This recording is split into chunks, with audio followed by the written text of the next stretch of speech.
მოგესალმებით მეგობრებო, ეს არის პოლიტიკის ეკოს შემდეგი ეპიზოდი და სანამ ჩვენ ამ საახალწლო განწყობას ვიყავით ვიწყდების უფრაზე, ყველამ კარგად ნახეთ რა მოხდა ვენესუელაში და პრაქტიკულად ვენესუელის აი ამ ასეთი შემთხვევამ მთელი სოფლიო პოლიტიკის ანალიტიკოსები იქნებიან, ეს მკვლევარები თუ ზოგადად ადამიანები, ვინც დაინტერესებულები არიან განსაკუთრებით ჩვენ საზოგადოებაში, სადაც ყოველი მეორე ცდილობს რაღაც თავისი ანალიზი გამოთქვას იმ შიდა პოლიტიკური დაპირისპირების ფონზე. მოკლედ ყველას რაღაც აჟიოტაჟი დაეტყო და ჩვენ როგორც ვცდილობთ ხოლმე რომ მუდმივად ამ გეოპოლიტიკაზე ვისაუბროთ.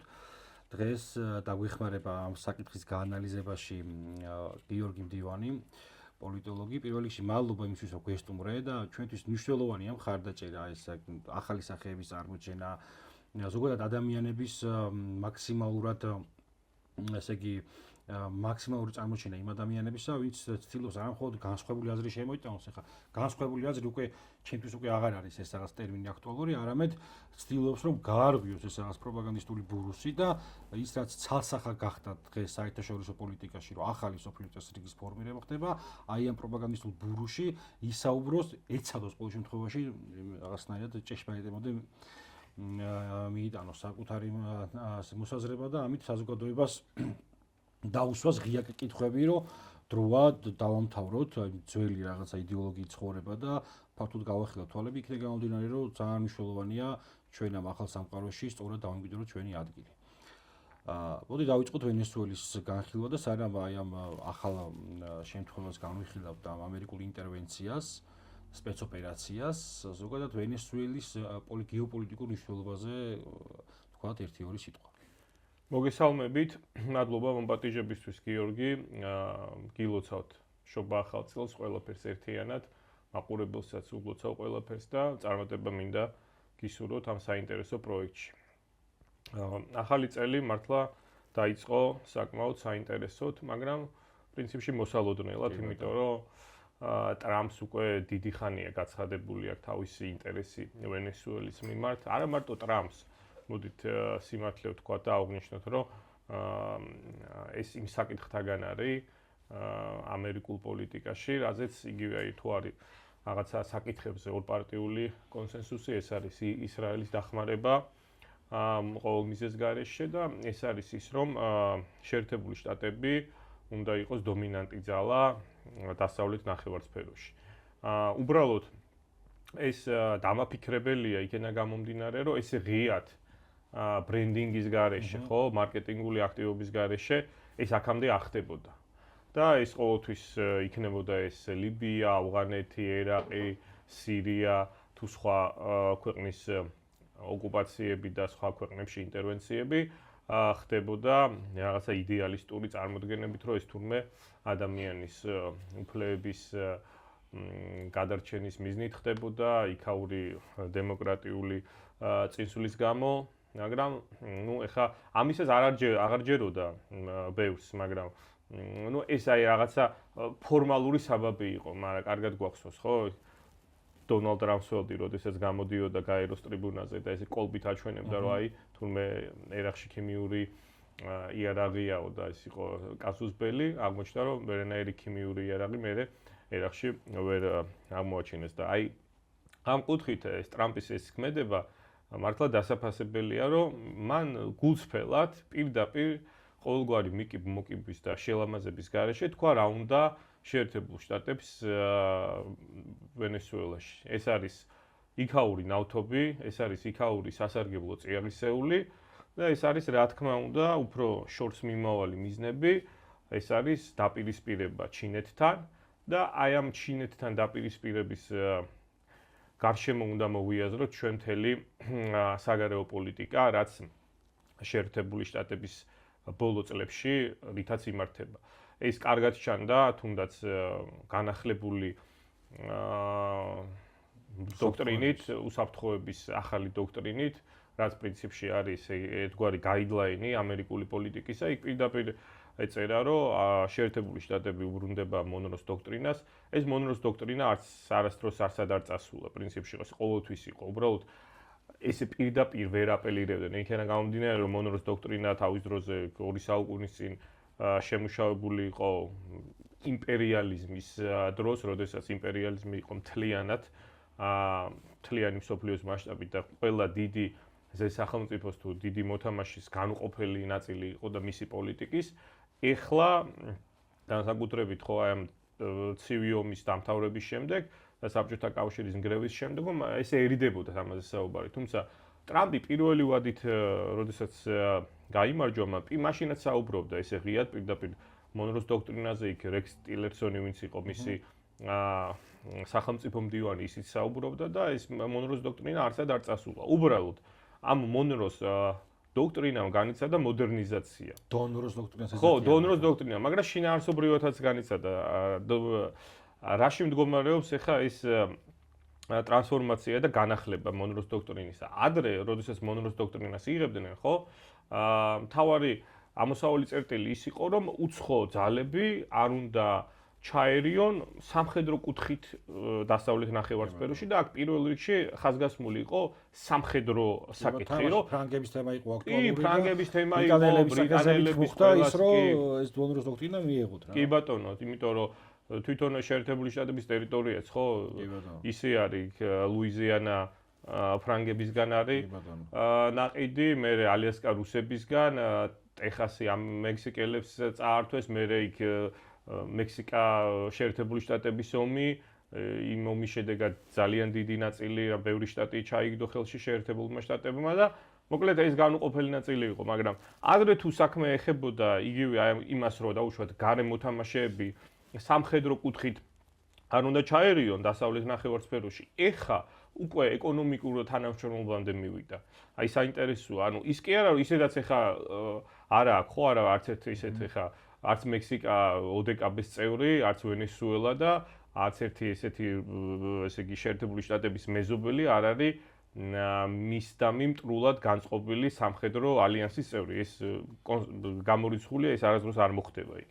ამერიკის შეერთებული შტატები ამას არ დაუშვეს. მაგრამ აქ შეხედეთ რა შეესაქმე, ანუ ეკონომიკურ ურთიერთობასაც უგრძალავს, უკვე სუვერენული ეკონომიკური ურთიერთობის წარმოებას უგრძალავს სიტყვაზე ვენესუელას, ან ცალკე აღებულ პარაგვაის, ანუ თუნდაც კოლუმბიას, სხვა გარე აქტორებთან და ამ შემთხვევაში, რა თქმა უნდა, ამერიკელების მთავარი სამიზნე არის ჩინეთი, იმიტომ რომ რაღაც პოზიციებში შეერთებული შტატები ჩინეთთან ტექნოლოგიურ ბოლას აგებს, ხო? იქნება ეს 5G, იქნება ეს განახლებადი ენერგია, იქნება ეს ელექტროინდუსტრია, სადაც არა მარტო ელექტრომობილები შედის, არამედ ბევრი სხვა მიმართულებაც არის და აი ამ კუთხით, როდესაც აგებს რაღაც პოზიციებში ჩინეთთან, აი ამ დაპირისპირებას, ესე იგი შეერთებული შტატები ცდილობს, რომ ოფიციალურად, მოდი გააყრაოს ის, რომ ანუ საკუთარ მეზობლებს აუგრძალოს რაღაცა ვაჭრობა თუნდაც ჩინეთში. შეთან ვერ ალაგებდა სხვასთან რაკი და დაახლოებით ეგეთი მარტივად რო თქვა. კი.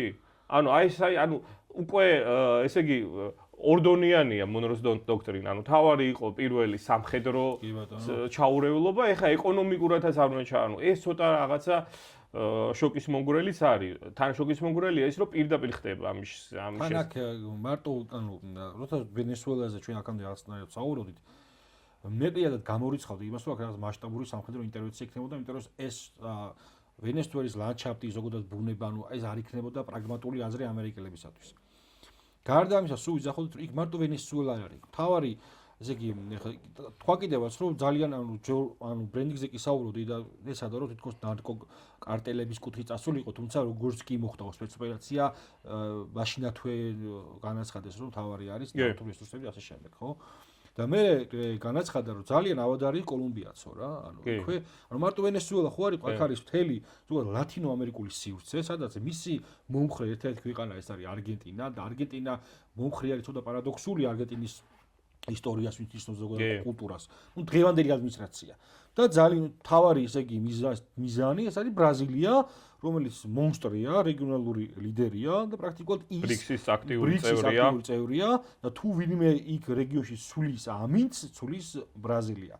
ნუ ვენესუელა იყო მკვეთრად გამოხატული პრო-რუსულ, პრო-ჩინური ესე იგი სახელმწიფო, რომელსაც თავისი ისტორიული ტკივილები გააჩნია ამერიკასთან ურთიერთობაში და გარდა ამისა, ვენესუელა ისე იგი ნათელი იყო, რომ თუ ვინმე უნდა დასჯილიყო ამ თამაშის გამო, ეს იყო ვენესუელა და ეხლა უკვე ბევრი საუბრობს იმაზე, რომ რუბიოს ფაქტორის გაგათვალისწინებით, რომ შემდეგი გაჩერება შეიძლება იყოს კოლუმბია და შემდეგ უკვე კუბა. ხო, ანუ ეს პროცესი მარტო ვენესუელით არ შემოიფარგლება და გარდა ამისა, ესე იგი ნიშანდობლივი განცხადება გააკეთა ტრამპმა, რომ ეხლა ვინც აირჩიეს დროებით მართლად, ხო? ამ ქალზე იყო საუბარი ის, რომ ამ ქალთან საუბარი შეიძლება და რუბიოსაც ჰქონდა როდრიგესი, ხო? დულცი როდრიგესი. კი, როდრიგესი, ან რუბიოს ჰქონდა კომუნიკაცია მასთან ასე შემდეგ. თუმცა ახლა როდრიგესის უკანაც ის, რომ მადუროშვილი დგას, ვიღაცები მის მხარი დაუჭირეს, ნიშნავს იმას, რომ იქ განწყობა ანტიამერიკული სახელმწიფო ელიტებში კი აქ კორუფციული კი არის კიდე ეს და არ ვქი, კი როგორც რა ვიცი, მათ შორის ის რომ ხადაჭერა არ აქვს საზოგადოებაში დიდი, შეიძლება ისეც ითქვას ვიღაცების აზრით, გარდა ამისა მობეზრებულია ყველა ზოგადად ის როცა ეხლა საკმაოდ დიდი დევალვაცია განიცადა ეროვნულმა ვალუტამ ეკონომიკური კრიზისების ფონზე, ხო დაახლოებით 80%-ზეა საუბარი ჩამოვარდა მან ბოლივიური ბოლივია თუ ეს ქვია, ხო? არა. ბოლივარი ეროვნული ვალუტა. ბოლივარი, ხო?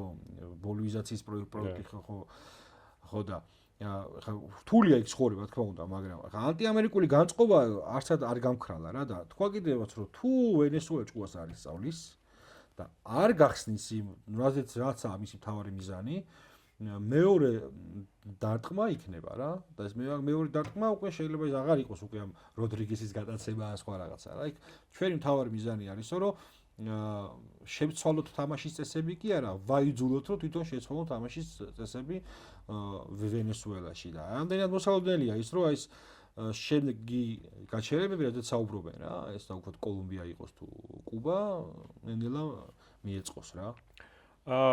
უფრო სავარაუდოა რომ კუბა იყოს, იქიდან გამომდინარე რომ უფრო მცირე რიცხოვანი ქვეყანა თავის ტერიტორიით და მოსახლეობით ვიდრე კოლუმბია, მაგრამ სავსებით მოსალოდნელია. მაგრამ ჩვენ ახლა რას უნდა მივაქციოთ ყურადღება? ახლა ბევრი ხშირად ესეთ ანალოგიას იხსენებს ხოლმე ნორიეგასთან და პანამის მაგალითთან, ხო? მაგრამ მაშინ, როდესაც დაატყვევეს და იგივენაირად შეიპყრეს ნორიეგა, იქ უკვე რომელიც სხვადასხვა თავიდან ნორიეგაც ხო CIA-ის პროექტი იყო, მე გავიდა ხო ამათი მომსახურების ზონიდან, ისევე როგორც თავის დროზე ახლა ბევრს ავიწყდება სადამ ჰუსეინის, ხო? თვითონ ამერიკელებმა დააწყებინეს ომი კუვეიტის წინააღმდეგ, იმიტომ რომ იქ თავი სამიზნე იქაური ნავთობი იყო და შემდგომ უკვე რაც უქნეს ჰუსეინს კარგად გვახსოვს. ირანისთანაც კარგად დახუჭეს თვალები, იმიტომ რომ კი.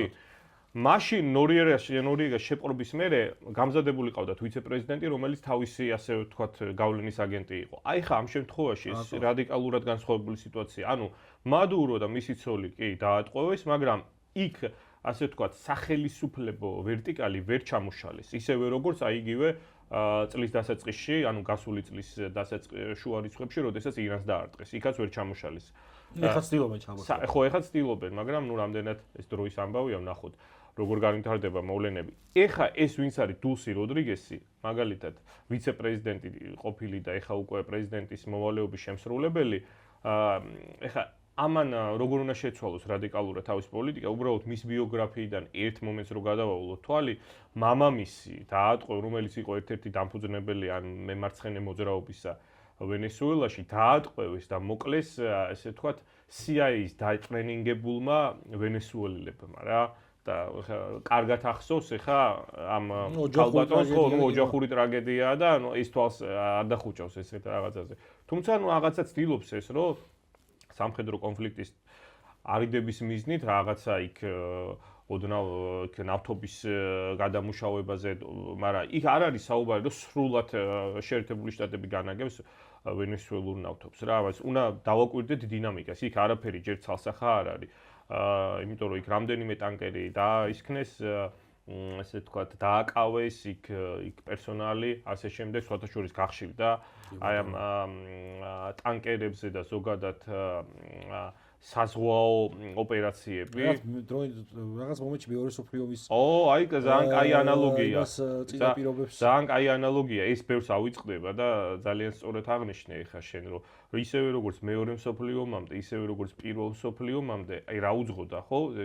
იქ პირველი მსოფლიო ომი უცებ ფრანც ფერდინანდის მკვლელობით არ დაწყებულა და არც ამერიკელების, არც იაპონელების მიერ პერლ-ჰარბორის დაბომბვით. ანუ იქ ძალიან დიდი ოპერაციები ხორციელდებოდა, აი პირველი მსოფლიო ომი რო ავიღოთ, იქ მაშინ გერმანელებმა მე მგონი U9 ერქვა, ერთ-ერთი პირველი წყალქვეშა გემი იყო და გატესტეს, როდესაც ბრიტანული ხომალდები ჩაძირეს და მთელი მსოფლიო შოკში იყო და მეორე მსოფლიო ომამდე იქ რა ვიცი, ჯერ ბრიტანელები იტალიურ ბაზებს ბომბავდნენ, მერე იქ გერმანელებს ხო ქონდათ დაწესებული შეზღუდვები გერმანელები ბრიტანულს და ნუ ლაინერებს ბომბავდნენ და მოკლედ ძალიან მეორე მსოფლიო ომის წინ განსაკუთრებით ძალიან მასირებულად მიდიოდა საზღვაო ხომალდებზე შეტევა და ეს იყო აი ეს ძალიან ცუდი რაღაცაა რა აი როდესაც ესეთი მასიური ასე ვთქვათ ჯერ ხა დაბომბვა არ არის ტანკერების დაკავება რაღაც მაგრამ აქეთკენ მიდის ხო ყველაფერი და ეს არაფერ კარგს არ უქადის არავის რა ეს თუ ესე გაგრძელდა და შეერთებულმა შტატებმა თუ და კიდე ხა დავამატოთ უკრაინელების დრონებით დაბომბვის შემთხვევები, როდესაც უკრაინული დრონები ბომბავენ სხვადასხვა ეგრეთ წოდებული ჩრდილოვანი ფლოტის წარმომადგენლებს, არა მხოლოდ იქეთ დასავლეთ ნახევარსფეროში. პუტინმა განაცხადა კიდე შავ ზღვაში როცა მოხდა ეს საერთო დაბომბვა სავაჭრო ტანკერისა, ყირგიზეთში იყო მაშინ თუ სწორად მახსოვს პუტინი და განაცხადა რომ ამაზე ხა დღეს თვალს დავხუჭავთ, მაგრამ ბიჭებო იცოდეთ თუ გაგრძელდა მე უკვე მე სხვანაირად მოქმედებას ხო და აი ესე იგი აი ამ საზღვაო ხომალდებზე მასიური თუნდაც თავდასხმა თუნდაც აი ესეთი სპეცოპერაციები ძალიან ცუდი რაღაცის ნიშანია და მე არ მინდა ისე რომ განვითარდეს ყველაფერი იმიტომ რომ თუ ესე განვითარდა ყველაფერი მართლა ნუ ყველაფერი მიდის გლობალური დაპირისპირებისკენ ეხლა მაგასთან ის რო ახსენე აი მე ეხლა რაღაცას ვისაუბრებ მეორე სოფლიო ომის წინ და თუნდაც პირველი სოფლიო ომის გარდიანშიც ანუ ზოგადად და ევროპაში რეაქცია იყო ძალიან სუსტი აი ხმა კანკალებული თქოს რა რომ აი ეს საერთაშორისო სამართლის დარღვევა აი ყველაზე მაგარი განცხადება ჰქონდა ურსულა ფონ დერ ლაიენს დავაკვირდები თუ როგორ განვითარდება რაღაც უნდა დავაკვირდე ანუ ის დავაკვირდეს ლეპენს ჰქონდა კაი განცხადება რომ მადურო თავისი პოლიტიკური ჩამოყალიბებული პოლიტიკური სისტემით ბევრ კრიტიკას იმსახურებდა და ეს არის მემარჯვენე ის მიუღებელია ამის გათვალისწინებით კი მათ შორის იმასაც რომ ნუ ის უნდა ჩამოგდებულიყო მაგრამ არ შეიძლება მოხდეს ინტერვენციით იმიტომ რომ ეს არღვევს საერთაშორისო სამართალსო და საერთაშორისო სამართალი ბევრ გახსენა მაგრამ სუვერენიტეტი არ უნდა იყოს გარიგების საგანიო და ძალიან სწორი განცხადებაა თავარია თქვა ამის მიმღებლობა ნიშნავს მიმღებლობას მონობისაკენო რა ანუ ჩვენ თუ ეს არ დავგმეთ ეს არის პოზიცია იმისა რომ ნუ ძალა აღმარს ხნავს და კი ბატონო როგორც აქამდე იყო როგორც ამერიკელები იტყვიან ჩვენც ისე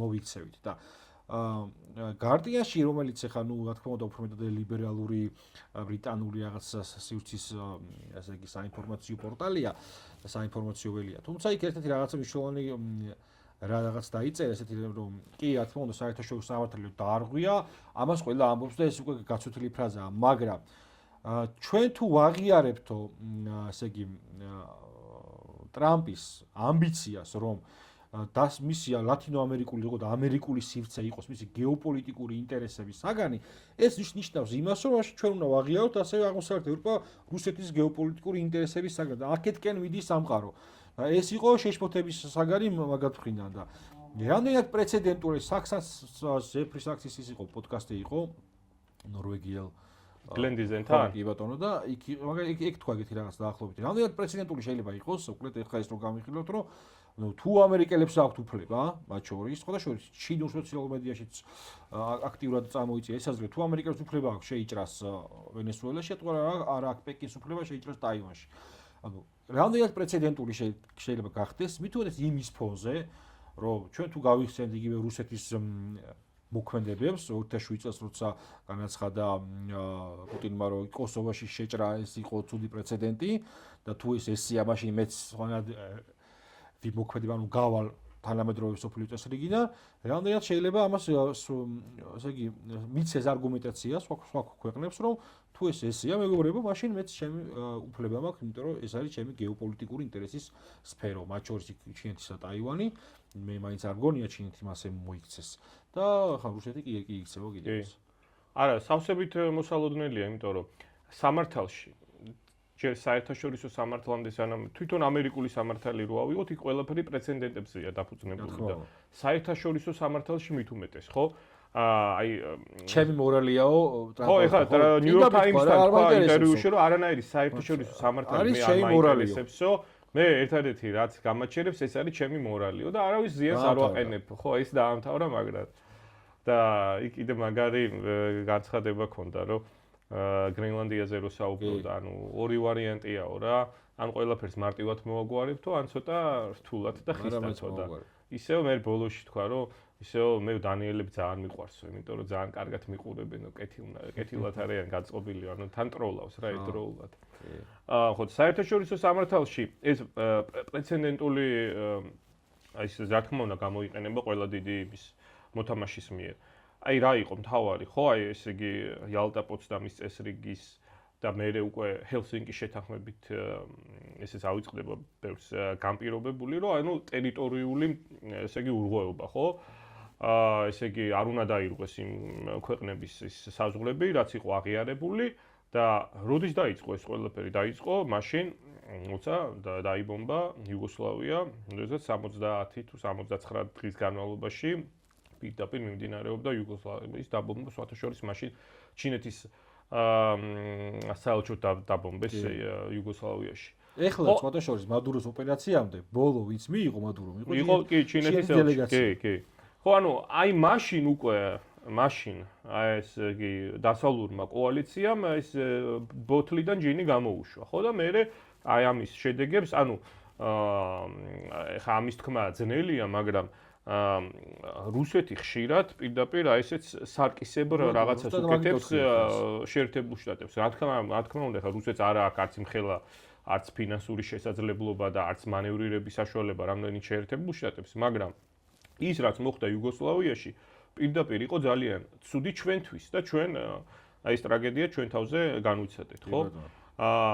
ჩინეთი რამდენად გამოიყენებს ამას როგორც საბაბს, ტაივანი პრინციპში ჩინეთის ტერიტორია და ეს ამერიკელებსაც აქვთ აღიარებული და ეს იყო ამერიკულ-ჩინური ურთიერთობის გადატვირთვის ერთ-ერთი საფუძველი, ხო, მაგრამ ეხლა ჩინეთი არ გამოიყენებს ამ სამხედრო ძალას ჩემი აზრით, იმიტომ რომ ეს არ ჯდება ჩინეთის მოქმედების, ხო, ჩინეთი არ არის, ჩინეთი უნდა დაამტკიცოს, რომ ის მაღლა დგას. კი ბატონო, არ არის ძველი მოთამაშეებზე. ხო, აგრესიული სამხედრო მოთამაშე. ჩინეთი ცდილობს ეკონომიკური განვითარებით, ტექნოლოგიების განვითარებით და ისე სამართლიანად ძალიან ცდილობს ასე ვთქვათ პირველობის მოპოვებას და ეს ბევრს რო აშფოთებს და ჩინური ექსპანსია და ჩინური საფრთხე. რა ვიცი, ყველა დიდი მოთამაშე ჩინეთისნაირად რო იყოს ესე ფრთხილი და ესე ფაქტიურად რო არც იყენებდეს სამხედრო ძალას, რა ვიცი, მსოფლიო მე მგონი ძალიან უკეთესი ადგილი იქნებოდა, ხო, მორალურ უპირატესობას ყველა იძახის რომ ბუაა, ეს აიქიდან საფრთხეების, მაგრამ საბოლოო ჯამში ესენი იწყებენ, აქეთ მხარე იწყებს ომებს, მათ შორის რუსეთი და ჩინეთის სამწუხაროდ იგი მათ და სამწუხაროდ არ წამოეგო იმ პროვოკაციას დღემდე სხვათა შორის და არანაირ და რამდენი პროვოკაცია იყო ის თმაგაწეწელი ის რო ჩაფრინდა ტაივანში, რა ქვია, ნენსი პელოსი, ხო, აი რამდენი რა გააკეთეს. ხო და ეხლა თან რა არის მნიშვნელოვანი რა, იგივე საზღვაო კუთხით, ხო, აი სახმელეთო და საზღვაო დაპირისპირება, ხო, ეს გეოპოლიტიკის კლასიკაა და აი ამ საზღვაო დაპირისპირების კუთხითაც რო გადავალოთ თვალი, ესე იგი საზღვაო ფლოტის სიძლიერით, ხო, სხვადასხვა რეიტინგები დგება იქ, ანუ არის ერთი power, mosh რუსულად, ქართულად ეს არის სიმძლავრე, მაგრამ პირდაპირ ზუსტი თარგმანი არ არის. და მეორე არის უშუალოდ რაოდენობების მიხედვით. მოკლედ, ჩინეთი ბევრი მაჩვენებლით აი ამ საზღვაო, ასე ვთქვათ, სიძლიერითაც ლიდერობს სოფლიოში.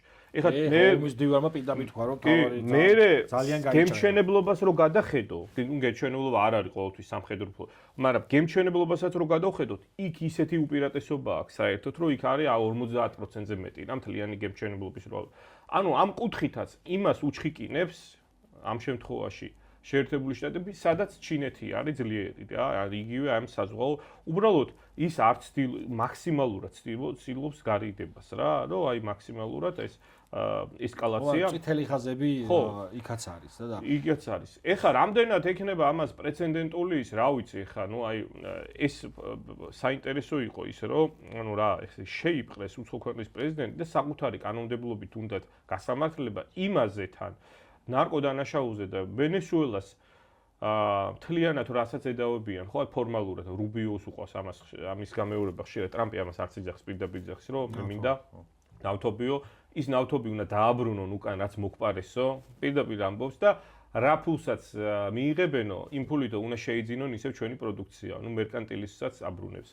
და რუბიოს უყავს ვითომ რა ეს ნარკო ტრაფიკინგი და რაღაცა. 5%-იც კი არ მოდის ვენესუელაზე. ეს არის ამას ყველა აღიარებს, ლიბერალებიც აღიარებენ და კონსერვატორებიც. გამოიგონეს ვითომ რო არსებობდა და მე თვითონ იუსტიციის დეპარტამენტმა თქვა რა არსებობს. ვერ უმტკიცებენ და ნუ იქ ძირითადი ეს ნარკო ის რაც არის ეს ნარკო ტვირთბრუნვა ეგრეთ წოდებული მოდის კოლუმბიაზე რა. ვენესუელა ამ კუთხით კოლუმბია, მექსიკა კი აქამდე მექსიკასაც მექსიკასაც ემუქრება და ეს მექსიკის პრეზიდენტი ხალი მაგარი ხალია ძალიან ესე იგი ჩრდილოეთ და სამხრეთ ამერიკაში რო ავიღოთ ქვეყნის ლიდერები ერთ-ერთი ყველაზე მაღალი მხარდაჭერის რეიტინგი აქვს რა და აი ესეთი მუქარების შემდეგ შეერთებული შტატების მხრიდან იქ უკვე ცოტა შეინიშნება რომ აი კუბამ უფრო ისეთი ხისტი პასუხი და ისეთი თავდაჯერებული პასუხი გაცა ტრამპს ვიდრე მექსიკის პრეზიდენტმა ქალმა. ნუ ყველა შიშობს ამას. ეხლა ის გუსტავო პედროზეც ხო თქვეს? მე იმ გუსტავო პედრომ ძალიან ცუდი განცხადება გააკეთა, იმდენად ცუდი რომ ეხლა არ მინდა მე ესე ეთერში ვთქვა. მაყურებელს შეუძლია დაგუგლოს, მაგრამ მე როგორც აღმოჩნდა, მაინც შეხვედრა ჩაინიშნა. აი რო ავიღოთ ეხლა რუქა 2000-იანი წლებიდან და 2020-ში მთავარი სავაჭრო პარტნიორი სამხრეთ ამერიკული ქვეყნებისა, ანუ თუ 2000 წელს შეერთებული შტატები იყო ყველას მთავარი პარტნიორი, ეხლა 95% შემთხვევაში ერთი ჩინეთი, ანუ რადიკალურად არის შეცვლილი ვითარება. შეერთებული შტატები, ესე იგი ორი ქვეყანა ყავს იქ ბლოკადაში, ხო? ამ ემბარგო და რა ეს არის კუბა, რომელიც გრძელდება უკვე რამდენი ხანია და სხვათა შორის გაერო ყოველთვის უმრავლესობა ქვეყნების უმრავლესობა ამ ბლოკადის შეჩერებას აძლევს ხმას, მაგრამ ეს არავის აინტერესებს და ასევე ვენესუელაც რა. ვენესუელა ძალიან დიდი ხნის განმავლობაში აი შეერთებული შტატები ცდილობდა რომ მოეგუდა რა. ეხლა აი ამ შემთხვევაში შენც როგორც აღნიშნე. კი, შენც როგორც აღნიშნე დასაწყისში. ახლა დააბრუნა. კი, გადაცემის დასაწყისში როგორც აღნიშნე, ბევრი პრობლემები დაგროვდა. ბევრი რაღაც სისტემური პრობლემა, მაგრამ თქვათ ესეთი ხელაღებით ეხეთან ეს აკაცუგებს ხო უყავთ რაღაცა 10 წლის ვიდეოს ნახავ, წლიანდელ ვიდეოს ნახავენ ხოლმე და გეგონება რაღაცაში ერკვეოდა. მოკლედ შეერთებული შტატები მიზანმიმართულად გუდავდა. თვითონ ჩავეს რაც შეეხება, ნუ ჩავეს ბევრად უფრო მეტი კომპეტენცია გააჩნდა. არა მარტო ავტორიტეტ ცეკვას მადუროს ბუდიში რო შეგეწყვეტილე მადუროს როგორც კი ბუქარის გზავნილები მიიღო, ხან ცეკვა და არასერიოზული, ანუ ჯერ ისიც აკითხავია მნიშვნელოვანი კითხვა რა აქვს კიდე აქ იცი გამორჩა და უნდა ვახსენო. რატო არ იმუშავა კოლუმბიურმა თავდაცვითმა სისტემებმა? თითქოს ისე მოხდა ყველაფერი, რომ კოლუმბია ვენესუელის წინააღმდეგობა არ გაუწევიათ. რა თითქოს რაღაცნაირად ეს ტიპიც თვითონ მადუროც მობეზრებული აქვს თვითონ იქ ელიტას შიგნით რა. და არც არის სერიოზული. ხა ჩავესი ბევრად სხვა ტიპი იყო. ჯერ ისე ჩავესმა გადაიტანა პიროვნული ჯახები, პოლიტიკური და მე სადა მე 2000 წელს დაბრუნდა მე ვინ შექმნა ხა თანამედროვე სისტემა ხო? თუნდაც ეს ვალუტათა შემდეგ. არის ჩავესი და მან მოახდინა ნაციონალიზაცია, მან გაყარა, ის იყო თავარი სიმბოლო ვენესუელის ამ რაღაცა ეროვნული იდენტობის ჩამოყალიბების ცდილობისა და ეს არის რაღაცა ანარეკლი და ნუ თან მეტნაკლებად ცოტა არასერიოზული თავისი თან ტრამპს უკვე ეცილებოდა ცეკვაში. ცეკვაში ხო და სოსო მანჯავიძეს ჰქონდა მაგარი სტატუსი, რომ აი ესო ვეღარ მოითმინაო ტრამპმა, იმიტომ რომ ხო, ანუ ტრამპსაც ხო უყვარს ცეკვა და ჩემი ცოლი ამბობს, რომ არ გამოგდის და ხალხი ისე გიკრავს ტაშსო და ესეც ხო ცეკვავდა და შეიძლება ეს აი პიროვნულად აღიქვა და აი შეიძლება ამან იქონია რაღაცა პეპლის ეფექტი. და ესე იგი კი ჩავეს ბევრად დიდი ავტორიტეტი ჰქონდა, ბევრად კომპეტენტური იყო და სხვათა შორის მმართველობის დასაწყისში ძალიან დიდი რეფორმები გაატარა. ზოგადად სამხრეთ ამერიკაში ბევრს არ ესმის ეს ძალიან დიდი ეკონომიკური უთანასწორობა იყო რა, ძალიან დიდი ეკონომიკური უთანასწორობა. აი ეს ეკონომიკური უთანასწორობა კარგად ჩანს თუნდაც დიდი ქართველი რეჟისორის ფილმში სოი კუბა. კალატოზიშვილს გულისხმობს, სადაც აი პირდაპირ აი ეს ბატისტას დროინდელი კუბა არის ნაჩვენები, გენიალური ფილმია, რასაც მისტირიან ხოლმე ხა რა ლიბერალები, ანუ მთლიანი კუბა რო იყო, ესე იგი ამერიკელების დიდი ბოდიში და სარუსკიპო და დიდი კაზინო, აი ამ დროს მისტირიან, როცა ის ადგილობრივები აი ესეთ განუკითხაობაში სასტიკ მდგომარეობაში იყვნენ და პირდაპირ ძალიან დიდ გასაჭირში იყვნენ, აი ამ ფილმში ძალიან კარგად ჩანს. ხო და არა მარტო კუბაზე იყო მსგავსი სიტუაცია, ძალიან ბევრ ლათინურ ქვეყანაში იყო ეს ძალიან დიდი ეკონომიკური უთანასწორობა, იმიტომ რომ იქ მილიონობით ადამიანი, აი ეს ადგილობრივი, ხო? ინდიელი, ვისაც არანაირი პოლიტიკური უფლება არ გააჩნდა რა და ისეც ამხელა ტრაგედიაა, რომ ამხელა აი ამ ადგილობრივი ასე ვთქვათ, ჰომოგენური, ასე იგი მოსახლეობის ამოძირკვა და გენოციდი მოხდა და არც ერთი ქვეყნის პრეზიდენტი არ იყო ადგილობრივი, ანუ მოსახლეობის წარმომადგენელი, მათი ხმა. ერთადერთი ტიპი გახდა მერე პრეზიდენტი, ეს იყო ისიც მაგარი კაცი, ევო მორალესი ბოლივიაში, რომელმაც ასევე ძალიან მაგარი რეფორმები გაატარა სოციალური, ეკონომიკური კუთხით, იქ სიღარიბეში ამცირა, ეკონომიკა იზრდებოდა, იმანაც ნაციონალიზაციას მიყო ხელი, მაგრამ ნუ მემარცხენე იყო ისეთი კლასიკური და ნუ როგორ დაამთავრებდა ეხა ამერიკელები არ დაუშვებდნენ და 2019 წელს მოუწყვეს იმასაც გადატრიალება და მაგის მერე ტრამპმა თქვა, რომ რომელ ქვეყანაშიც გვინდა იმ ქვეყანაში მოვაწყოთ, მაშინ არ ქონდა ეს პოლიტიკური, მაშინ ჯერ მარტო ბიზნესმენი იყო და რომელ ქვეყანაშიც გვინდა იმ ქვეყანაში მოვაწყობთო მოკლედ გადატრიალებას და თან ბოლივეს დიდი რაოდენობით ლითიუმი აქვს რა პირდაპირ ხო და აი ეხა ამიტომ ჩავესმა თავის მმართველობის დასაწყისში მართლა ძალიან მილიონობით ადამიანი ამოიყვანა სიღარიბისგან, იქ მთელი საბინაო რეფორმა გაატარა, რომ აი ხალხი იყო, რომელიც ფაქტიურად ქოხებში ცხოვრობდა რამდენი თაობა და ამან შექმნა აი როგორც ეგრეთ წოდებული ხრუშოვკები, ხო, თანამედროვე ხრუშოვკები, ოღონდ ბევრად უფრო ისეთი განვითარებული და მოკლედ ამიტომაც სარგებლობდა ძალიან დიდი პოპულარობით რა ჩავესი მასებში და ხალხში. და ეს სენტიმენტები მემარცხენე პოლიტიკისადმი ლათინურ ამერიკაში ძალიან ბევრს აქვს. კიდე ძალიან მნიშვნელოვანი მომენტია ერთი რა, ესე იგი თეთრ სახლს არა მარტო ტრამპის დროს არ დაწყებულა ეხ და არც რეიგანის დროს იქამდე დაიწყო ეს.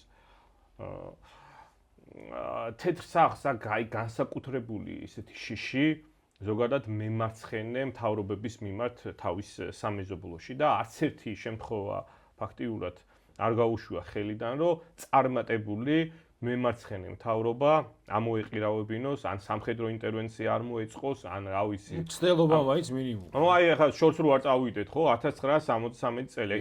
ხო, 11 სექტემბერი ბევრმა იცის ამ ტრაგიკული ტერორისტული აქტების გამო, რაც შეერთებულ შტატებში 2001-ში მოხდა, მაგრამ 11 სექტემბერს იქამდე დიდი ხნით ადრე 1973 წელს აი ეს დემოკრატიულად მოსული და ძალიან მაგარი თავის ქვეყნის პატრიოტი, ინტელიგენტი სალვადორე ალიენდე პირდაპირ CIA-ის გადატრიალებას ემსხვერპლა და ვინ მოიყვანეს მე ხელისუფლებაში? რომელსაც გადაყვანა ხო, პინოჩეტი, ხო, რომელსაც ამდენი ხანი იცავდნენ. სხვათა შორის ეხლა ბევრი კიდე ერთი ის არის, რომ აი ბევრი კი აი ისა რა ქვია, ჩვენ არ მოგწონს ისა რა ქვია, ეს საერთო არის ესეთი მესეჯებიც, რომ აი საერთაშორისო სამართალი რო ირღვევა, მაგრამ აი თუ დიქტატურაა გაუშვით და დიქტატორია მადურო და კი ესე იგი იმსახურებს და ბჭო ეხა სტატისტიკას მაინც დღევანდ დღეს არსებული მსოფლიოში დიქტატურების 3/4-თან, ანუ 75%-თან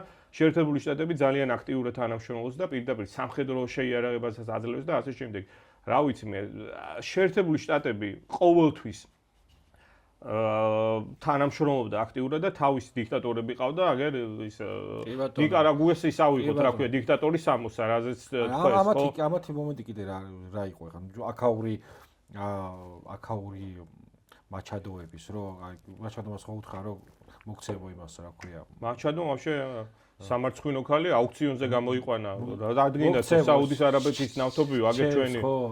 ხო, დაბომბეო და მოგცემო ჩემ ჯილდოსო და იქიდან პასუხი იყო, რომ კაი ქალი კი არისო ტრაბა კითხვა, ანუ მაგას პატივის ხალხი არც პატივსო და ნუ დაახლოებით იგივე ანუ მაჩადოები არიან, აქაური აჟიტირებული ხალხი იმისა, რომ აქაც ქონდა განწყობა იმისი, რომ აი დიქტატორი ჩამოაგდო და შემდეგი რაღაცა და შემდეგი თან ესენი რა დებილები არიან, ვინც მაგას ამბობს ორი რაღაცის გამო, რომ ტიპი ამბობს, რომ მეო არ მაინტერესებსო რა იქეთ რა ხდებაო 10,000 და 20,000 კილომეტრის დაშორებითო ეს და მთავარი რა არის ამან მადურო იმიტომ კი არ ჩამოაგდა რომ არ მოწონდა და რაღაცა დიქტატურაში ადანაშაულებდა არც ერთხელ არ უხსენებია თავის გამოსვლაში სიტყვა დემოკრატია ანუ ეს მაგისთვის არ იყო არანაირი მიზეზი მთავარი იყო სხვა რაღაცა სასარგებლო წიაღისეული ჩინეთთან დაპირისპირება და სრული კონტროლი. და მე ის ხალხი ვინც ცოტა უფრო მეტად ერკვეოდა ამ ლიბერალურ კასტაში, ვინც ერკვეოდა ამ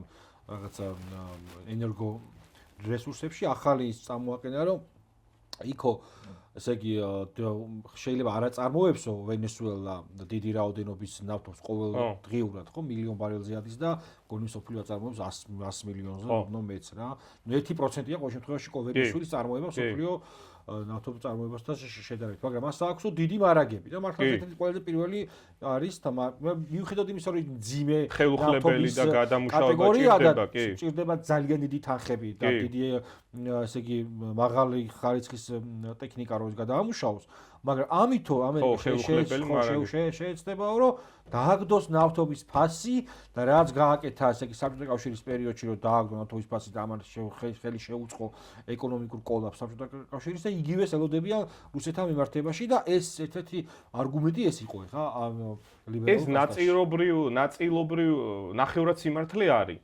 ნახევრად სიმართლე რატო არის იმიტომ რომ რუსეთის წინააღმდეგ ყველა სანქცია გამოყენებულია ფაქტიურად მანევრირების საშუალება არანაირი პოლიტიკური ლევერიჯი არ დარჩა არც ტრამპს და არც ტრამპის მერე ვინც იქნება არც იმას ხო ანუ ყველა სანქცია დაწესებულია ანუ ვერანაირად ვეღარ აცვლევინებს ხო მოქმედების ასე ვთქვათ გეგმას და ეს რაღაც ვარიანტში მაგრამ ისევ და ისევ ნახევრად სიმართლე რატო არის? იმიტომ რომ ეს როცა მაშინ რეიგანმა გააკეთა, ხო? მაშინ ზოგადად ბევრად ნაკლები იყო ნავთობის წარმოება, მაშინ უფრო მარტივი იყო ფასებზე ზემოქმედება, მაშინ ბევრი ადგილსამყოფელი კიდე არ იყო აღმოჩენილი. დღეს ბევრად უფრო სხვა მოცემულობაა რა. ბევრად უფრო სხვა ტიპის ეკონომიკაა, ბევრად უფრო გაზრდილია ზოგადად გლობალური ეკონომიკა და ასე შემდეგ. ამიტომ ერთის მხრივ კი რაღაც თვალსაზრისით, იმიტომ რომ რუსეთმა მაგალითად 2024 წელს რეკორდული შემოსავლები მიიღო ნავთობიდან და გაზიდან. უკვე სანქცირებულმა რუსეთმა 2 წლის მერე მორადორი ქვეყანაა სოფლიოში, რუსეთი და საუდის არაბეთი, ვინც აწარმოებს იმაზე მეც, ვიდრე მოიხმარს. კი. ეს არის და ყველა ქვეყანა სხვა იგივე ჩინეთი იქნება თუ იგივე შეერთებული შტატები შემოაქვს ნავთობი. კი. და შეერთებულ შტატებსაც ალიასკა რო არ კონდეს საერთოდ რა მდგომარეობაში იქნებოდა, ხო? რუსული გარემოების ამბავი. ამიტომ ამაში არის რაღაც სიმართლის მარცვალი. გრძელვადიანად ერთ-ერთი ვარიანტი, მაგრამ ეს ისევ და ისევ რამდენ რაღაცას მოკლე დროის თამაში არ არის. მოკლე დროის თამაში არის. ეს არის ძალიან გრძელვადიანი. ჯერ ვენესუელას ფლობს თუ არა, ეგეც საკითხავია. ხო. მაგრამ ნუ არიო ხელშეუხებელი ესენი მარაგები. აბა რომ კიდე სად არის ძალიან დიდი რაოდენობით ხელშეუხებელი გრენლანდიაზე არის. აი ეს არის კიდე გრენლანდია რატო უნდა გრენლანდია და მათ შორის 100 მილიარდ ბარელზე მეტი არისო რა ამერიკელი გეოლოგები ამბობენ რომ უკრაინაში ავიწროვდნენ რუსები გაიჭდნენ ჩრდილოეთში და დღეს უკვე ამას ხალხი საუბრობს და ნუ გრენლანდიაც ამ ჩtildeვეთის რბოლაში დამწევი ერთ-ერთი ინსტრუმენტია რა და მე თუ მკითხავ, ანუ როგორც დაუშვათ არა სენტიმენტალურად განწყობილი ამ ევროპული წესრიგისა, მე თუ მკითხავ ტრამპის სწორ საუბრობს რა, აბსოლუტურად, ну დანიას რო აქვს რა ამერე. რა, ანუ 500 წლის მერე, სწორედ 500 წლის მერე ჩახვედით. ანუ რა 300-200 საუკუნეზე თქვენ ნავებით ჩახვედით და ჩვენც ვიყავითო ნავებითო რა. ეხლა მე ჩავალ რა და დამთავრდება ამით. და ეხლა მე რაზე მინდა გადმოვერთო რა, ისე იმას დაუბრუნდე. აი ეს მეორე სოფლიო ომის წინამდე ის მათქი და საერთაშორისო სამართლის დარღვევა ჩემთვის პირადად ეს ყოველთვის მასე იყო, ყოველთვის არღვევდა ძლიერი. კი. მაგრამ ეხლა რატო გახდა ეს უფრო სიგნალი ჩემთვის. ალიომას თქვა რა, სხვათა შორის ვენესუელის სპეცოპერაციის მერე რომ მოიშალა. კი არ დაირღვა, მოიშალა საერთაშორისო სამართალი და დღეს მნიშვნელოვანია თუ რამდენად ძლიერი ხარ, ან ვისთან ხარ კოალიციაში. კი ბატონო. და ყოველთვის როდესაც ესეთი დღის წესრიგი დგება და ყოველთვის როდესაც სოფლიო წესრიგი ირღვევა და ახალი შენებლობა იწყება, იშლება რაღაცა ის რაღაცა ძველი მოსათოკი ინსტრუმენტები და გადამწყვეტი ხდება ძალა. შესაბამისად, უახლოვდებით თუ არა იმ წერტილს ჩვენ რაღაცნაირად სოფლიო, სადაც ეს კოალიციები, ეს ძალათა ბალანსები, აგივე აი ვესტფალიური დღის წესრიგს უახლოვდებით, სადაც აი სახელმწიფოების კოალიცია და სახელმწიფო ხდება მთავარი. იქამდე იმდენი წელი ომეს, ჩვენც მაშინ ცოტა დიდხანს უნდა იყოს ეს ომები და ცოტა რაღაცაში გადა. სადღაც, ანუ ნუ შეიძლება არის ესე იგი სტარტ პოინტი რა. უახლოვდებით თუ არა იმ მომენტს, რომ სიმშვიდის და სტაბილიზაციისკენ კი არ ეწავა სამყარო, არამედ პირიქით მეტად ქაოტური გახდება. და დაიწყება, ანუ უკვე ჩამოიგრა, მაგრამ უფრო ხილული გახდება არა მხოლოდ ამერიკული სახელმწიფო ინტერესები, არამედ მთელი მსოფლიოსი და გადავალთ იმაზე, რომ ძალა ხდება მთავარი, ესე იგი, მნიშვნელოვანი ინსტრუმენტი რა. ხო, ანუ ძლიერს აქვს რეალურად უფლება რა, ძლიერის უფლება, რაც უნდა ის გააკეთოს. ეხლა შენ მართალი ხარ. ეხლა უბრალოდ ეს მოშიშულა, თორე ყოველთვის ესე იყო. გაეროს დაარსების დღიდან იყო ეს. გაერო უკვე აღარ არსებობს. ანუ გაერო ხო უკვე იმპოტენტი ორგანიზაცია და ვერაფერს ვერ შეიძლება. იყო, აი დაახლოებით იმ ერთა ლიგამ კიდე რაღაცა გააჩერა მე მგონი, მაგრამ ამ გაეროს გაჩერებული კონფლიქტი მე არ ვიცი, ანუ გაერო შეიძლება იქცეს რაღაც სადამკვირვებლო ორგანიზაციად. მაგრამ რატო გვიგურს, ანუ პირდაპირ გაეროს წესდებაში ხო უწერიათ, რომ აი ყველა ქვეყანა თანასწორია ისე, რა თანასწორობაზეა საუბარი? უშიშროების საბჭოში, რამდენი ქვეყანაა? უშიშროების საბჭოს მუდმივი წევრი არის 6 ქვეყანა, რომელსაც აქვს ვეტოს გამოყენების უფლება. ანუ პირდაპირ გაერო ერთ წელს თავის წესდებაში და წერდა და ისე მოქმედებდა და რეალურად, როგორც მიიღებოდა გადაწყვეტილებები, მერე სახელმწიფოები იქნებოდა ეს შეერთებული შტატები, იქნებოდა ეს ჩინეთი თუ იქნებოდა ეს რუსეთი, ნებისმიერი გადაწყვეტილება შეეძლო დაიბლოკა მისთვის არასასარგებლო და საკუთარი პოლიტიკური, ასე ვთქვათ, სურვილებიდან და გეოპოლიტიკური მიზნებიდან გამომდინარე. ფაქტობრივად გაეროში ოფიციალურად მეორე შედარებით მცირე ნაკლებად გავლენიანი ქვეყნები ყოველთვის იყვნენ მეორე პლანზე და ამას გაერო ამყარებდა თავისი პოლიტიკით და ვის რა თუნდა ის ზღაპრები ყოველთვის ესე იყო. ეხლა რაც შეეხება მეორე კითხვა რა იყო კიდე? მეორე კითხვა ის აი და ესე ხო ეს ქაოტური გაგრძელდება თუ არა? კი, ეს სავსებით მოსალოდნელია ჩემი აზრით, იმიტომ რომ ეხლა შენ თქვი რომ ერთად დიდ სახელმწიფოებიდან არამედ იქ არსებობენ პატარა სახელმწიფოები, თავიანთი მნიშვნელოვანი ინტერესები გააჩნია, ხო? ეხლა ალიომა ტყუილა და არ განაცხადა რა, აი ასე შემდეგ. მაგრამ ეხა რეალურად აი შენ თქვი რომ ან შენი ძლიერება, ან მოკავშირეობა გადაგერჩენს, მაგრამ აი მოკავშირეობაზე ვერ დაგეთანხმები. ეხა არის დანია, შეერთებული შტატების მოკავშირე, ან მოკავშირე კი არა, ვასალი არის, როგორი ვასალია. შეერთებულ შტატებთან ისეთი სამხედრო ხელშეკრულება გაფორმებული ჯერ 1950-იანი წლებიდან რომ ფაქტიურად არა მარტო გრენლანდიას, არამედ მთლიანად ქვეყნის ტერიტორიის გამოყენების უფლებას აძლევს შეუზღუდავად. არა მარტო სამხედრო ძალის განთავსებაზეა საუბარი, არამედ ინფრასტრუქტურის მართვაზე და ასე შემდეგ. ანუ სრული კარტ-ბლანში აქვს შეერთებულ შტატებს დანიაში და ანუ ამაზე ესეთი ერთგული ვასალური მოკავშირე რა გინდა, მაგრამ ესე ვერ შველის ეხა დანიას მაგალითად. ანუ მოკავშირეობას არ არის რეალურად რა. ხო, მაგრამ ეს ხო ესენი ძველი მოკავშირეები არიან. ძველი და ახალიც, ხო? ახალიც ჯერ და ანუ მოკავშირეობაც არ არის მაგ შემთხვევაში გამოსავალი, ანუ ან შენი ძალა და ნუ ყველაზე მაგარი რაც არის, რა თქმა უნდა, ატომური ფარი. ანუ ეხლა შეიძლება ეს ჩემი პროგნოზი არ მინდა რომ ისე მოხდეს, მაგრამ ყველაფერი ესეთ აქეთკენ მიდის, რომ ომების რაოდენობა და ეს კონფლიქტური კერები შეიძლება კიდე გაიზარდოს. ოღონდ მაქსიმალურად ჩაერთოს ის ქვეყნები, ოღონდ აი როგორ შეიძლება ეს გაფართოვდეს, იცი? ანუ პროქსი ტერიტორიებზე გადავიდეს დაპირისპირება რა. ანუ გასაგებია რომ ესე იგი ატომური სახელმწიფოები ერთმანეთს უშუალოდ ერთმანეთის ტერიტორიაზე ვერ დაარტყავენ და ვერ მიიტანენ იერიშს და შესაბამისად შეიძლება სულ უფრო მეტი ახალი ტერიტორია გამოჩნდეს, სადაც მათ ექნებათ დაპირისპირება რა. აი ბევრი მაგალითია ისტორიაში ესეთი, როდესაც აი მაგალითად რუსეთი-იაპონიის ომი მიმდინარეობდა ჩინეთში ვაფშე. არც რუსეთში არ მიმდინარეობდა და არც იაპონიაში, ხო და ეხლა შეიძლება აი ეხლა ყველაზე მაგარი კლასიკური მაგალითია ეხლა უკრაინა, ხო, მთელი ქვეყანა არის, ხო? და ეს გაიზრდება, ანუ ეს სავსებით მოსალოდნელია. ციკლზე საუბრობ ეს კი ბატონო, შეიძლება სავსებით კი, შეიძლება ამ კონფლიქტების რაოდენობა, ინტენსივობაც გაიზარდოს. აგერ ეხლა 2000 ესე იგი დაჟე 2026 წლიდან 5 ქვეყანაზე მიიტანა სხვადასხვა ქვეყანაზე შეერთებულმა შტატებმა იერიში. Ну, ეს ვენესუელა ვიცით, იქეთ სირიაში დაბომბეს ეგრეთ წოდებული ისლამური სახელმწიფო, კიდე რა და ნიგერიაზე მიიტანეს რამდენიმე იერიში. ნიგერია, რატომ მიიტანეს ნიგერია? Ну, რა თქმა უნდა, სხვა საბაბით, რაღაცა, ვითომ ქრისტიანების შევიწროებითო და ასე შემდეგ. მაგრამ ნიგერიაში საკმაოდ ძალიან აფრიკაში ყველაზე დიდი მარაგები აქვს ნავთობის რა. ხო და აი რესურსების ომში ვართ, მოდი დავარქვათ. კი. შეერთებულ შტატებმა წინა ადმინისტრაციამ და მის წინამ დაიწყო ეს რაღაცა ლიბერალური სამყაროთი შემოსული აქტიური საგარეო პოლიტიკა. ბევრი ჩავარდა ნახა. რუსეთმა დაიწყო გამოაფხიზლა სამყარო ამ თავისი ინტერვენციით უკრაინაში და მიხვდა რომ გრძელვადიან ომებში სანქცია არ მუშაობს რა. კი.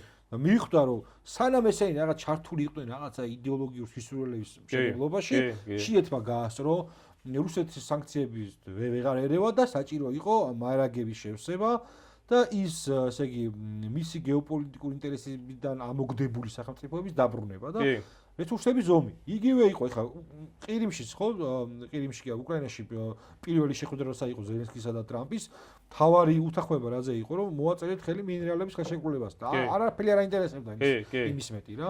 ჩინეთანაც მაგაზე ეს წავიდა საუბარი, რომ იცი მინერალური ხელშეკრულების მთელი ამბები. მერე უკვე აგერ ვენესუელა, ნიგერია დავარქვათ თავისი სახელი ეს ტრამპის ამ საგარეო პოლიტიკას არანაირი მონრო არ არსებობს, ეს არის ომი რესურსებისათვის და რესურსების მობილიზებას ახდენს რაღაცა მთავარი, ესე იგი წერტილისთვის, რომელსაც იმედი მაქვს, რომ ეს მთავარი წერტილი არ იქნება მასიური კონფრონტაცია პოლუსებს შორის. კი. და ეხა ეს ძველი ყველაფერი ხო ინგრევა, როგორც დავშვით პროგნოზი, რომ ამ კონფლიქტების რაოდენობა კიდე გაიზრდება და ამასთან ერთად აი ეს ძველი არა კრიზისი არ და ძველი რაღაცა როგორ აღწერდა გრამში, ანტონიო გრამში, კრიზის, ანუ ის ხო მაგარი ის იყო, საერთოდ იმის ის იყო ჰეგემონია მაგან შემოიტანა და აი როგორ ხდებოდა მე სხვა არ გვინდა ესე გძელი საუბარი, მოკლედ, როდესაც ძველი ინგრევა და ჯერ ახალი არ შობილა რა, ეხა ამას ვადევნებთ თვალყურს. ეხა კიდე რაღაცეები შეიცვლება რა, გადაფორმატირება მოხდება, მაგრამ რაც არ უნდა შეიცვალოს, ერთი რამ არის ცხადი და ეს არის 100%-იანი, რომ ევროკავშირი, აი როგორ აფსაიდშია, იცი, აი ფილიპო ინზაგი რო იყო 5 მეტრიან აფსაიდში, აი ეგეთ აფსაიდში. ოსმალეთის იმპერია სანამ დაიშლებოდა, ეს რაღაცა აი იპოტენტი იმპერია. აი ისა ავსტრია-უნგრეთის პირველი სოფლიო ოსმალეთის იმპერია კაი ის იყო, იმიტომ რომ რას ეძახდნენ? ავადმყოფი ისო. ავადმყოფი ხო. ხო, ავადმყოფის როგორ ეძახდნენ დაჟე, აი სანამ დაიშლებოდა რა ოსმალეთის იმპერია. აი ეს მდგომარეობაშია ეხა ევროკავშირიც რა. და რაღაცეებს ნატოც თუ კითხავ რა. ნატოც ეხა ტრამპმა თქვა ნიუ-იორკ ტაიმსში, ნიუ-იორკ ტაიმსთან ოქონდა ეხა ინტერვიუ. ჟურნალისტი ეკითხება რომ ანუ გამოდისო რომ აი ამ გრენლანდიის შესაძლო თეორიული ანექსიის გამო შეიძლებაო ნატოს მომავალი დადგეს კითხვის ნიშნის ქვეშ, ჟურნალისტი კითხება, კი ეს შეიძლება არჩევანი იყოსო და მე ისეთი რაღაცეები საუბრა, რომ პირდაპირ მიანიშნა, რომ ნატო ჩვენთვის უსარგებლოა და პრინციპში ესეც არის, ესე იგი პირველი ვიოლინო და ყველაფერი ნატოში არის შეერთებული შტატები, ხო? ნატოს გარეშე შეერთებული შტატების თავდაცვის უნარიანობა ერთი წამით არ შემცირდება, იგივე იქნება. თუმცა ევროპა მაინც დარჩება მისი გეოპოლიტიკური ინტერესის. ხო, ახლა ის ბაზები მაინც დარჩება, კი. მნიშვნელოვანი ყოველთვის, მაგრამ აი ნატოს ის რაღაცა ძველი ამბიციური პოლიტიკური დოქტრინა უსარგებლოა, აზრი არ აქვს. კი. და შესაბამისად ის სამხედრო ბაზების დარჩება შეერთებულ შტატებს ევროკავშირში და არა მარტო ევროკავშირში და ანუ თუ რაღაცა ნატოს გადაფორმატირება მოხდა, ну ჯერ ამბობენ რომ ნატო აღარ გაფართოვდება, საერთოდ გააგრძელებს თუ არა არსებობას ან ნატო ან ევროკავშირი, ეგეც უკვე დიდი კითხვის ნიშნის ქვეშ არის და აი ამ ყველაფერს წარმოიდგინე ხა ნახე უსაფრთხოების მთავარი, ესე იგი ალიანსის მდებარეობს ორ კონტინენტზე. ხო. და ერთ-ერთი კონტინენტი ამ უსაფრთხოების ალიანსის მთავარმა გარანტორმა გამოაცხადა მისთვის არასაინტერესოდ. გავდივარო. კი, გავდივართ ამ და თქვენ თავს თქვენ მიხედავთ. ეს არის მთავარი სიგნალი იმის, რომ ეს ძველი რაღაცა ურთიერთობები, კავშირები, აი როგორც თქვით, ოსმალეთის იმპერიაზე ემსგავსება, იშლება. ეს ამას კი არნიშნავს, რომ იქ ინტერესი საომაოდ აღარ იქნება. იქნება, მაგრამ ეს ძველი სისტემა მისთვის უკვე ხელის შემშლელია, რომ ტრანსფორმირდა, თუ არ ტრანსფორმირდა შეერთებული შტატები, მაშინ მიიღებს სავალალო შედეგებს და ის ახლა ლათინო ამერიკას რო დაკარგა ლამის და ეხლა რო შეეცადა რომ ინტერვენციით მოეთოკა ესენი, ეს ეკონომიკური ექსპანსია მიუვა ბოლოს ნიუ-იორკამდე და მე გვიან იქნება რა. კი. ამიტომ თავის გადმოსახედით ეს აკეთებს. ცდილობს რომ გაარღვიოს დაძინებული ცდილობს რომ თამაშის წესები შეცვალოს რა, იმიტომ რომ მაგრამ ნუ ეს ძალიან რთული იქნება რა. ეხლა ყველა ხო უყურებს ამას, არა მარტო ლათინურ ამერიკაში, ნუ ლათინურ ამერიკაში უყურებენ როგორ რა ფორმით ხდება, როგორი ტონით საუბარი და იმათ ესე დამოუკიდებლად არ გააქვს იმით რესურსი რომ რაღაცა იქ შეკრან ერთიანი რაღაცა სამხედრო ალიანსი ან რაღაცა, მაგრამ ნუ ეს კეთილგანწყობას აღწევს რა შეერთებული შტატების მიმართ და ჩინეთი დაიხევს უკან კიდე თავი კითხვა ეგ არის აქ რა. ნუ ჩინეთი, იცი რა. ლათინო ამერიკაში ახლა დაუშვა ვენესუელა. მეორე კითხვა მაქვს, ხა მე კი ვარ წინააღმდეგი ამ ვაშინგტონის, მაგრამ ჩემი მოკავშირე პეკინმა დაუშვა უკვე და მერით ვარ დაცული, რომ აი ამ დაუშვათ კოლუმბია გადაურჩეს ახალ ვენესუელის იმას. ხო, აი ჩინეთი ჩემი აზრით სამხედრო ოპერაციაზე და სამხედრო კუთხით თუნდაც პასუხისგაცემა დავარქვათ ამაზე არ წავა ჩინეთი რა. ჩინეთი ძალიან ფრთხილობს ზოგადად და აი რაც უფრო მეც ვკითხულობ მე იგივე ჩინურ პოლიტიკურ კულტურაზე და ასე შემდეგ, მით უფრო აი მრავალშრიანი ის აქვთ რა. იქ არ არის, იქ აი ესე რაც არის, აი ავიღოთ მაგალითად პუტინი, ტრამპი და სი ძინპინი, ხო? აი ეხლა ყველაზე იმპულსური ამ სამიდან არის ტრამპი, ხო? აი შეუულია რაღაცა აი მართლა ეხლა ისეგან ვიხმრებ, მაგრამ ვიღაცის ეკვა არ მოეწონოს და რაღაცა. ნუ ეხლა ესე იგი პუტინი მეტნაკლებად თავშეკავებულია, მაგრამ ამასაც ძალიან ისეთი დიდი ეგო გააჩნია და ანუ ამ ორ ადამიანს აქვს ფაქტიურად შეუზღუდავი ძალაუფლება რა. ნუ იქ რა თქმა უნდა კონგრესის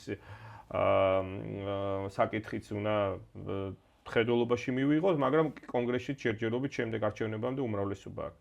მაგრამ სი ძინპინი იქ უკვე როგორი რაღაცა იცი მაქსიმალურად შეზღუდულია რა. აი მაგალითად ეხა შეერთებულ შტატებში შეიძლება რაღაცა შეცვალო პოლიტიკური პარტია, მაგრამ ვერ შეცვლი პოლიტიკას, გადაობენ ხოლმე და ჩინეთში ვერ შეცვლი მართველ პარტიას, მაგრამ პოლიტიკა ყოველთვის იცვლება და აი ჩინელები ამ ძალიან ბრძნულად და ძალიან გრძელვადიანად უყურებენ რა. აი ხა მე რო წავიკითხე აი ეს გეგმა 2025 ეკონომიკური განვითარების გეგმა, რომელიც რამდენიმე პრაქტიკულად 10-15 წლის წინ შეიმუშავეს, ყველაფერი ამათ აქვს გაწერილი 5 წლედებით, 10 წლედებით და შორს მიმავალი მიზნებით და ფაქტობრივად ადრე თუ გვიან, ნუ მშპ-ი ხო გადაუსწრო უკვე შეერთებულ შტატებს ოღონდ პარიტეტულად და უკვე ამ ტექნოლოგიურ ბოლოში რო ძალიან წინ გავა, მე ვეღარ შეაკავებს რა ჩინეთს ვერც შეერთებული შტატები და ვერც რუსეთი და ვერც ევროკავშირი. შენი კითხე წეგან როგორ მოხერხდაო ისეო როგორ იყო შესაძლებელია რომ საჰაერო თავდაცვამ ვერ იმუშავა. ნუ მან ბევრი მოსაზრებაა, ეხა შეიძლება ნაწილობრივ დააზიანოს ისეთმა სუპერსახელმწიფოებმა როგორც შეერთებული შტატებია, მაგალითად ვენესუელას თავდაცვა, მაგრამ საერთოდ ესეთი რეაქცია რო არ იყო, ნუ პრინციპში იქ 80 ადამიანი კი დაიღუპა ამის დაცვის წევრები ვინც იყვნენ და კუბელები, ნუ იქ 80 და პლუს კიდე მშვიდობიანი მოქალაქეებიც და თან ისიც დაბომბეს, რა ქვია, ამათი თავდაცვის ასე ვთქვათ ცენტრი და მაგრამ აგერ 1 თუ 2 დღის წინ ყოფილი დაზვერვის შეფი დაიჭირა ახალმა პრეზიდენტმა და ნუ ესე იგი პირდაპირ გარიგებული იყო ამერიკელებთან და ნუ ეს არ არის ხა გასაკვირი, იმიტომ რომ ესეთი პატარა კომპარადორული ელიტები ყველგან არიან, რომელიც საკუთარი ხელის მოთმობას ცდილობენ და მით უმეტეს ახლა ისეთ რეგიონში როგორც ლათინური ამერიკა, მაგრამ აი ნახოთ როგორ რა ტენდენცია იქნება რა უახლოესი ერთი თვის განმავლობაში ეს გამოჩნდება საითკენ მიდის. კიდე გამოჩნდება ერთ-ერთი უკლეთ ეს აჟიოტაჟი ხო იყო ჩვენთან რომ აი დიქტატორი დაიჭერეს და ჩვენთან არ არიან კლასიკური ლიბერალები, ჩვენთან არიან რაღაცნაირად მეხოტბეები, ვაშინგტონის ასე შემდეგ და ნუ ერთ-ერთ მეხოტბეთა წრეში გამოიქვა წუხილი იმაზე რომ ეს ის კი არ არის რომ დაიჭირა დიქტატორი, არამედ ეს არის ჩვენ თვით კიდევაც გავლენების გადანაწილება და იგივე გარდიანის სტატიაზე როცა ვისაუბრე რომ თუ ამერიკა ამბობს რომ მთელი ამერიკის კონტინენტი არის ჩემი გეოპოლიტიკური ინტერესი, ზუსტად იგივე ამბობს რუსეთი და მისი გეოპოლიტიკური ინტერესის სფეროა აღმოსავლეთ ევროპა. და წუხილი რასთან მიმართებით ხუხაშვილმაც კი დაწერა უფრო მეტად ალბათ სატირულად რომ გაიცვალა თუ არა ვენესუელა უკრაინაში და არის თუ არა ეს აი ამ ორი პოლუსის გარიგების ესე იგი ამბავი და ეს გამოჩნდება, მაგრამ ნუ გამოჩნდება რომ ალბათ ესეთი ნათქვამია არაფერში არ იცვლება, უბრალოდ ეს არის რეალობა, რო შევხედოთ, რეალობა იმისი რომ რატო არ დაიხმარა ჩინეთი თუნდაც რა და რატო არ დაიხმარა რუსეთი და ასე შემდეგ რა. ძალიან რთულია, როდესაც შენთან სიახლოვეში ლოჯისტიკურად, პოლიტიკურად ბევრი რაღაც ნიუანსი არსებობს, რომ იქ მოიპოვა უპირატესობა რა. ერთად ის შეიძლება მოიპოვა უპირატესობა, ეს არის ეკონომიკა და ამას აკეთებს კიდევაც ჩინეთი, ამ ეკონომიკურად აფართოვებს თავის ხსნას. თუმცა აი სამხედრო თვალსაზრისით ძალიან რთულია შენ აჯუბო იქვე მდგომ იმპერიას რა. ერთადერთხელ მოხდა ეს ალბათ კუბაში, როდესაც აჯუბეს ღორების ყურეში ნომერში ოპერაციაზე მაქვს საუბარი, მაგრამ კუბაში ეს იყო ალბათ საბჭოთა სპეცოპერაციის ალბათ თვალსაჩინო მაგალითი, როგორ შეიტანეს თავის დროზე ის ინდონის შეიარაღება, რომ მაგრამ ამის გარდა იგი რეჟიმი იყო თვითონ ძლიერი, ადგილობრივმა რეჟიმმა მოახერხა გაენეიტრალებინა და ამ შემთხვევაში ეს მადუროს ვახსენეთ კიდევაც ჰუგო ჩავესთან შეხედარებით მადურო არ იყო იმ კალიბრის ფიგურა. მაგრამ აი როგორ დაიწყო, როდესაც ამერიკელებმა იუპიტერის განთავსება დაიწყეს თურქეთში და პირდაპირ დაუმიზნეს საბჭოთა კავშირს. ხო, არა, ეს იმას არ ვიძახი რომ პასუხი არის. უბრალოდ ვეუბნებ იმის რომ ძალიან რთულია და გაცვლაზე კი არა საუბარი თქვა, არამედ რთულია იმპერიის სიახლოვეს არსებულ სივრცეში, პროქსში ომში დაამარცხო იმპერია, რომელიც არ იშლება. და თავარი შეცდომად უშვებენ ესენი იმაში, რომ რუსეთი დღე-დღეზე იშლება, არ იშლება.